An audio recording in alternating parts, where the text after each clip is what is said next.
Hello everyone and welcome to my new YouTube tutorial. In this video we're going to be looking at how to track Acuity form submissions using Google Tag Manager. Alright, so all the links mentioned in this video, you should be able to find them in the description area. And yeah, let's just go ahead and start. Alright, yeah, so this link right here, it contains two scripts. The first one should go directly into the Acuity scheduling app. So I'm just going to go ahead and copy it, and let's go to here and then look for custom conversion tracking and just paste the code. As you can see, this is something that I've already done, and once this is done, just make sure that you save the settings. And the second code should go directly into GTM, so I'm just going to go ahead and copy it one more time and then go to GTM. And as you can see, this is something again that I've already done, so just go ahead and put it right here. All right, and yeah, let's just go ahead and click preview.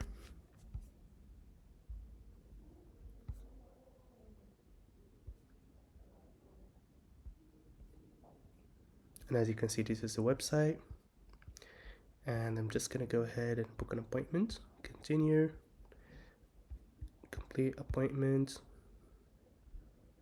and there we go.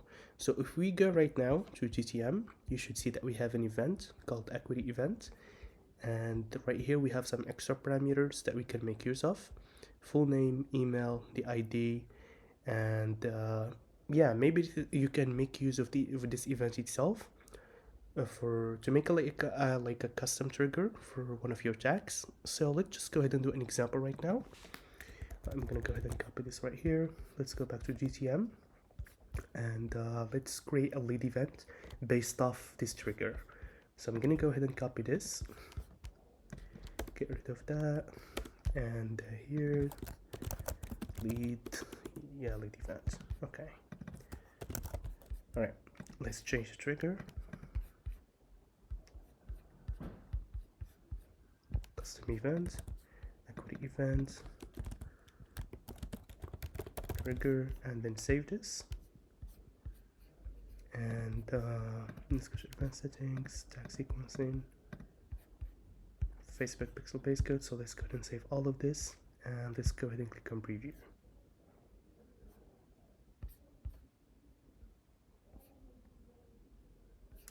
Alright, so let's try right now. So this is right now we have the page view event. Let's go ahead and choose a date,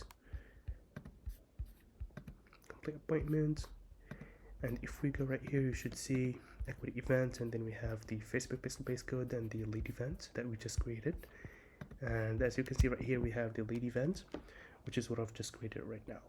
So that's pretty much it. Let me know if you have any questions in the comment section. And yeah, that's been pretty much it, and thank you so much.